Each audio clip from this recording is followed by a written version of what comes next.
Please do like, share, comment and subscribe to make me happy. गोरी कौवी और कालू कौवा अपने घर में सोए हुए थे कि आधी रात को गोरी कौवी को भूख लग जाती है। गोरी कौवी उठकर घोंसले में बैठ जाती है। मुझे तो बहुत जोरों की भूख लगी है, घर पर तो कुछ भी खाने को नहीं है, ना पैसे हैं, क्या करूं मैं, आधी रात हो रही है। अच्छा, ऐसा काम करती हूँ कि कबूतर के दुकान पर जाकर उसकी मिठाई चोरी करके खा लेती हूँ। और फिर गोरी कौवी अपने घर से बाहर निकलती है और उड़ती हुई सीधा कबूतर की मिठाई की दुकान के पास जाती है। कबूतर की दुकान में एक रोशनदान था। गोरी कौवी उसी रोशनदान से उसकी दुकान के अंदर चली जाती है और जी भरकर मिठाइयाँ खाती है। वह रसगुल्ले खाती है, गुलाब जामुन खाती है और लड्डू भी खाती है।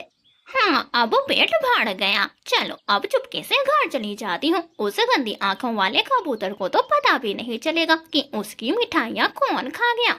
और फिर गोरी कौवी उसी रोशनदान से दुकान से बाहर निकलती है और वापस अपने घर चली जाती है। धीरे धीरे जंगल में अगली सुबह भी हो जाती है। कबूतर जब अपनी मिठाई की दुकान को खोलता है तो उसे अपनी दुकान में मिठाइयाँ कम नजर आती है। अरे ये क्या, मैंने तो यहाँ 5 लड्डू रखे थे, यहाँ 2 कैसे हैं? और दूसरी मिठाइयाँ भी कम है। और फिर कबूतर का ध्यान थोड़ी ही दूर गिरे एक काले पंख पर जाता है। ये पंख तो गोरी कौवी का है। जरूर गोरी कौवी ने ही मेरी मिठाइयाँ चुराई होगी। और फिर कबूतर वो काला पंख उठाता है और कौवों के घर की ओर निकल पड़ता है कि तभी रास्ते में कबूतर को कालू कौवा मिलता है। कौवे ध्यान से देखो, ये पंख किसका है? ये पंख तो मेरी पत्नी गोरी कौवी का है। मैंने पहचान लिया, शायद कहीं गिर गया होगा। कौवे, ये पंख मुझे मेरी दुकान से मिला है। तुम्हारी पत्नी गोरी कौवी ने मेरी दुकान से मिठाइयाँ चुराई है। वो घर में ही सोई हुई है। चलो हम उससे जाकर पूछ लेते हैं। कालू कौवा कबूतर को अपने साथ लेकर घर जाता है। गोरी उठो उठो गोरी। गोरी तुरंत उठकर बैठ जाती है। ये पंख तुम्हारा है? हाँ मेरा है, तो मैं क्या करूँ?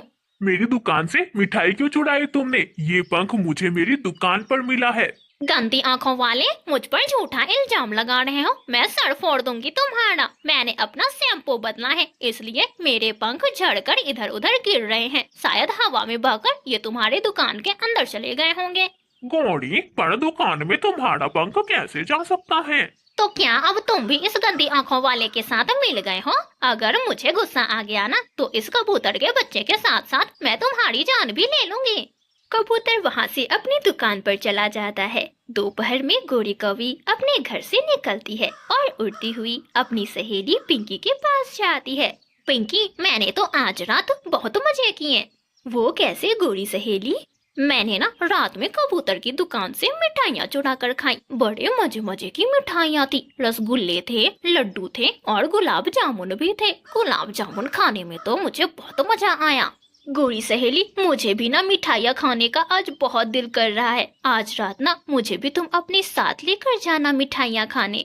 ठीक है, आज रात मैं तुम्हारे पास तुम्हें लेने आऊंगी। मैं तुम्हारे घर पर आधी रात में दस्तक दूंगी। ये ना हो कि तुम सोई रह जाना और मैं तुम्हारे घर के दरवाजे को पीटती रहूं। अरे गोरी सहेली, तुम चिंता ना करो, मैं ना रात में दरवाजा खुला ही छोड़ दूंगी। शाम के बाद कबूतर के पास रानू चिड़िया आती है। कबूतर भैया, मुझे 2 किलो लड्डू तो दे दे। चिड़िया रानी, मेरे पास लड्डू तो नहीं है, मैं अभी बना देता हूँ। ठीक है, मैं वहाँ पेड़ के पास बैठ जाती हूँ। चिड़िया एक पेड़ के पास जाकर बैठ जाती है। कबूतर कढ़ाई चढ़ाता है, आग जलाता है और गरम गरम लड्डू बनाना शुरू कर देता है। गोरी कौवी अपने घर जाती है और अपने पति कालू कौवे से कहती है, कालू जल्दी से सो जा, मुझे नींद आ रही है। गोरी, तुम्हें मुझे सुलाने की इतनी जल्दी क्यों होती है? क्योंकि जब तक तुम जागते हो काय काय करते रहते हो, इसलिए चुपचाप सो जाओ। गोरी, मुझे सुलाकर तुम जरूर किसी का भोजन चुराने जाती होगी। देख लेना, जिस दिन पकड़ी जाओगी बहुत पछताओगी।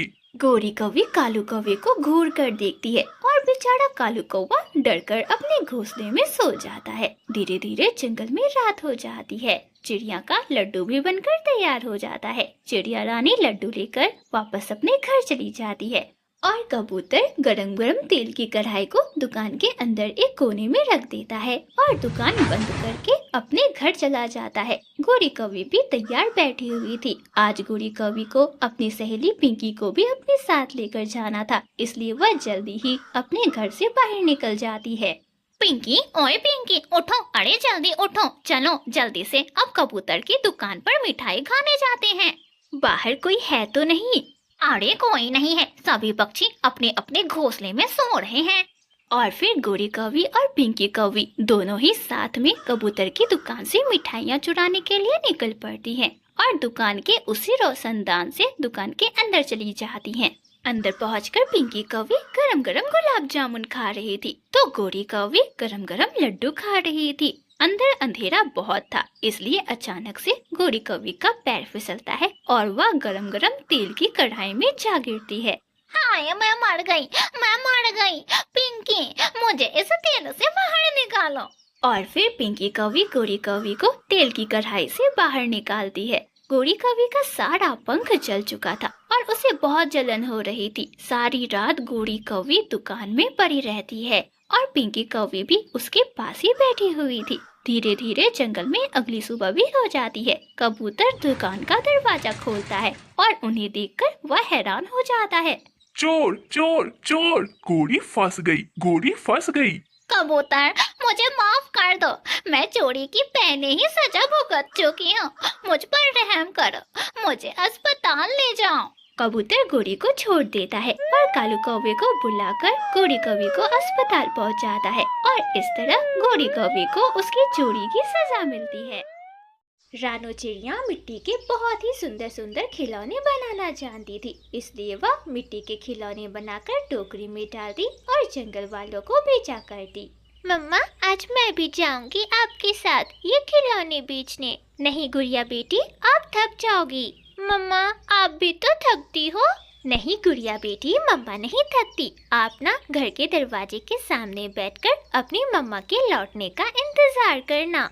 और फिर चिड़िया अपने मिट्टी के खिलौने से भरी टोकरी उठाती है और उन्हें जंगल में बेचने के लिए चली जाती है और गुड़िया अपने घर के दरवाजे के बाहर बैठी अपनी मम्मा के लौटने का इंतजार करने लगती है।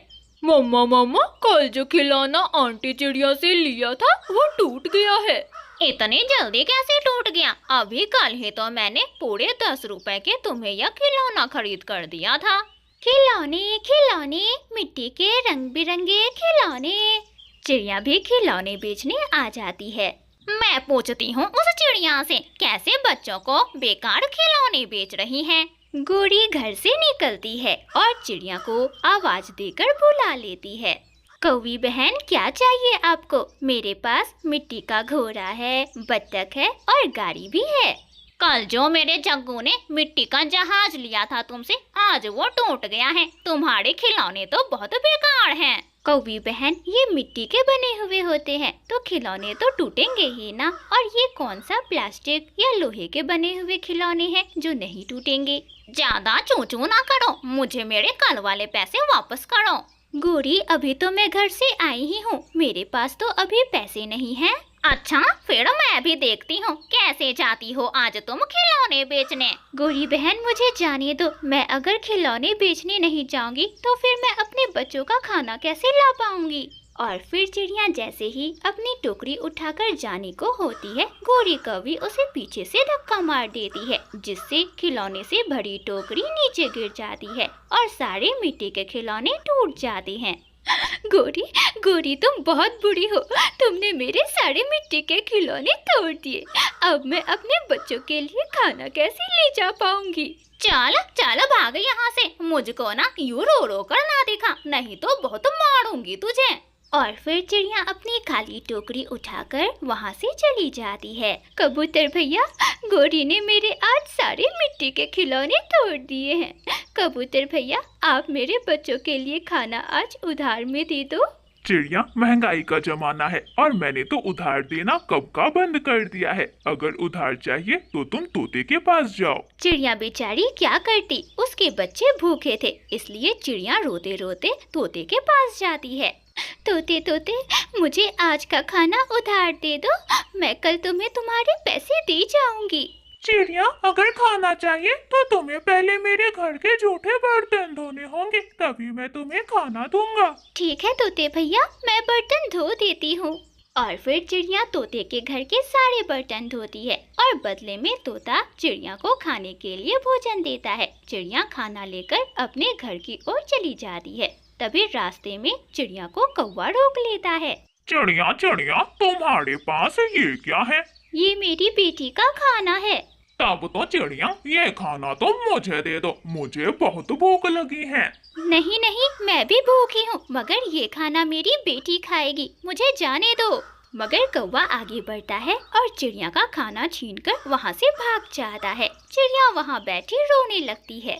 गुड़िया गुड़िया, वे दुष्ट कौवे तुम्हारी मम्मा को बहुत तंग करते हैं। मैंने देखा है, वो कौवे पहले तुम्हारी मम्मा के सारे मिट्टी के खिलौने उसने तोड़ दिए और कौवा तुम्हारी मम्मा से खाना छीनकर वहाँ से भाग गया। इसलिए मम्मा हर रोज उन कौवों की वजह से बहुत परेशान रहती हैं। और फिर वो अच्छी और सुंदर परी गुड़िया को एक जादुई झाड़ू देती है। गुड़िया, कल आप अपनी मम्मा के साथ जाना और ये जादुई झाड़ू भी अपने साथ ले जाना। ये जादुई झाड़ू उन कौवों को अच्छा सबक सिखाएगा और उन्हें सीधा कर देगा। गुड़िया की मम्मा भी घर आ जाती है। मम्मा, आप परेशान हैं, क्या बात है?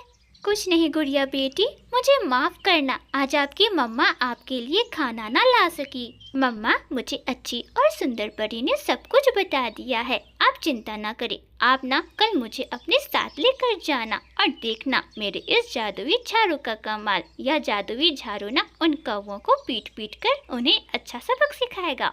और फिर अगली सुबह चिड़िया अपने मिट्टी के बने खिलौनों को टोकरी में डालती है और उन्हें बेचने के लिए निकल पड़ती है। आज गुड़िया भी अपनी मम्मा के साथ जाती है और वह अपने साथ जादुई झाड़ू भी लेकर जाती है कि रास्ते में वे दुष्ट कौवे चिड़िया और उसकी बेटी को रोक लेते हैं। कमजोर चिड़िया, चल मेरे घर की सफाई कर। हमारे घर की सफाई करेगी या पीटेगी मुझसे? जल्दी बताओ। मुझे जाने दो दुष्ट कौवो, तुम लोग मुझे बहुत तंग करते हो।